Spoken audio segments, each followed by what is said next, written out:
আলু বেগুনের সর্ষে ঝাল আছে। আলু, বেগুন, এটা সাদা তেল দিয়ে বানাচ্ছি, সানফ্লাওয়ার অয়েল। ফোড়নের মধ্যে আছে পাঁচফোড়ন, হিং। মশলার মধ্যে আছে হলুদ গুঁড়ো, ধনের গুঁড়ো, জিরের গুঁড়ো, সামান্য পরিমাণ লঙ্কার গুঁড়ো আর সর্ষে, এটা গুঁড়ো করে রেখেছি। এটাকে জলে ভিজিয়ে ছেঁকে, জলটা ছেঁকে দিতে হবে।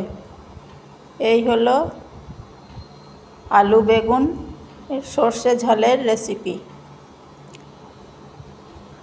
এই রকম করে তোমরা বানিয়ে খেও।